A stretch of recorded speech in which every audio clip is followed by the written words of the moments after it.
Saudaraku yang dimuliakan Allah Subhanahu wa taala, Allah Subhanahu wa taala telah mengajarkan kepada kita banyak hal yang memudahkan kehidupan dunia dan akhirat kita. Sayangnya sebagai manusia kita lebih sering memilih yang susah-susah daripada memilih yang mudah-mudah. Kita lebih memilih apa yang disampaikan oleh manusia daripada apa yang disampaikan oleh Allah Subhanahu wa taala.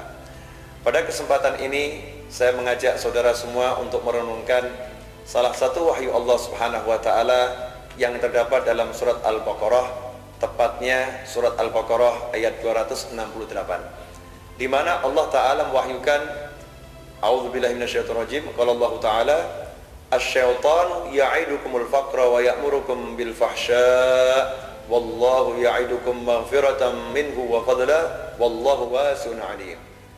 Dalam ayat ini Allah memberitahu kepada kita semua, setan yang merupakan musuh umat manusia, setan yang merupakan musuh orang-orang yang beriman, setan yang telah berjanji akan membawa manusia ke dalam neraka, setan telah menjanjikan kepada manusia.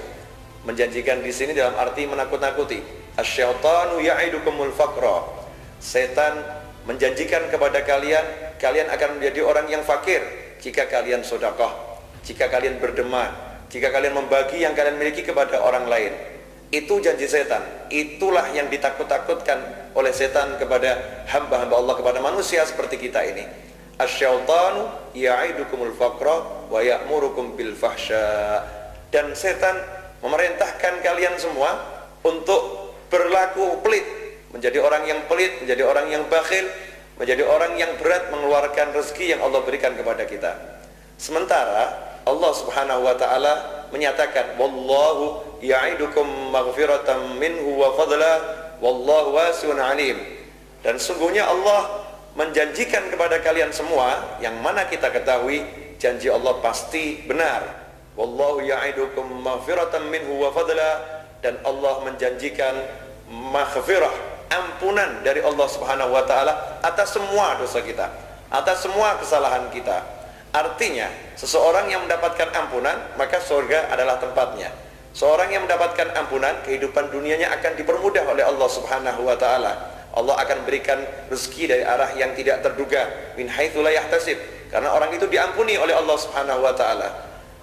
Maghfiratan minhu wa fadla, ampunan dari Allah dan karunia dari sisi kemurahan Allah Subhanahu wa taala. Karunia Allah itu dibagi menjadi dua. Karunia yang Allah berikan lewat usaha seseorang.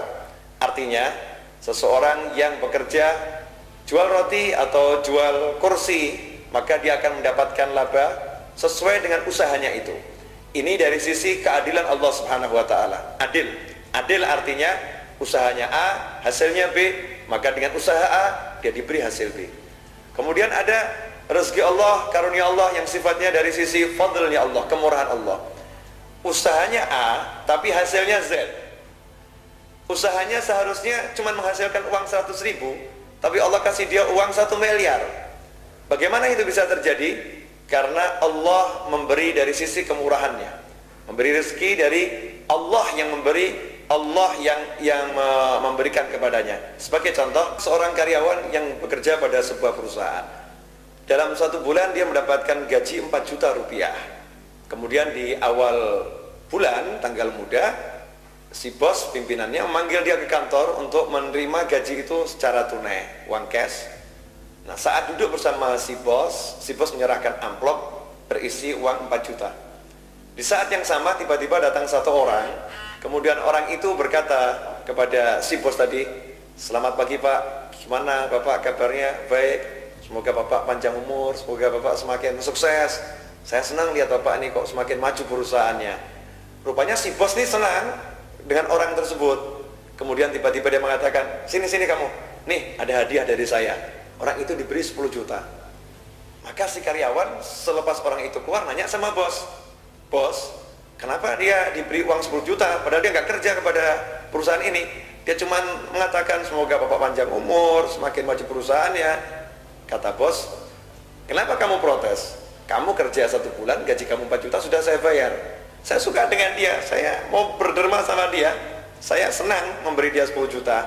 Apa masalahnya? Uang-uang saya, harta-harta saya tidak mengurangi gajimu sama sekali. Ini namanya sisi kemurahan. Sisi kemurahan seorang bos. Apakah kemurahan seorang bos bisa dibandingkan dengan Allah yang maha pemurah? Kemurahan Allah tiada taranya.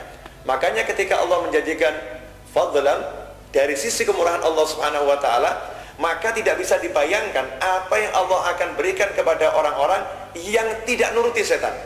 Jika setan mengatakan, janganlah kamu mau sedekah, nanti kamu kikir, nanti kamu menjadi orang yang fakir, jadilah orang yang pelit, jadilah orang yang bakhil, sayang lo uang itu dikeluarkan, sayang lo uang itu, ini tabungan kamu habis lo nanti, itu setan.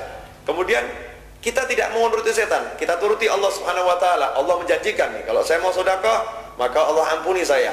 Kalau mau sedekah, Allah akan berikan saya rezeki dari sisi kemurahannya Allah subhanahu wa ta'ala, yang mana karunia Allah itu teramat sangat maha luas, dan Allah maha mengetahui secara detil perilaku-perilaku hambanya.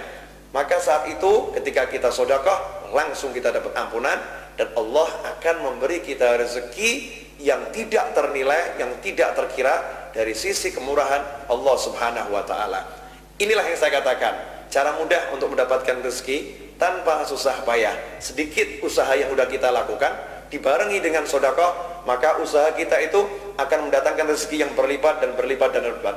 Tapi ingat, semua itu membutuhkan satu hal, yaitu keyakinan pada Allah subhanahu wa ta'ala. Sayangnya kita tidak begitu yakin kepada Allah. Kita justru yakin kepada setan yang mengatakan, nanti kamu sedekah, hartamu akan berkurang, nanti kamu akan menjadi miskin. Ini terbukti saat kita akan sedekah, misal hari Jumat, kota amal berputar, begitu kita buka dompet, takut nih kita mengeluarkan yang besar, yang dikeluarkan yang kecil. Padahal nanti kalau kita makan es, itu yang dikeluarkan yang besar. Makan es krim, kita makan sesuatu, mengeluarkan 10.000, 20.000, 50.000, nyaman-nyaman saja. Padahal itu jadi kotoran yang kemudian dibuang. Kenikmatannya cuma sesaat. Sementara 50.000, 100.000 yang kita serahkan di masjid atau di tempat-tempat yang lain, seketika itu menjadi ampunan untuk kita semua, artinya menjadi surga bagi kita semua.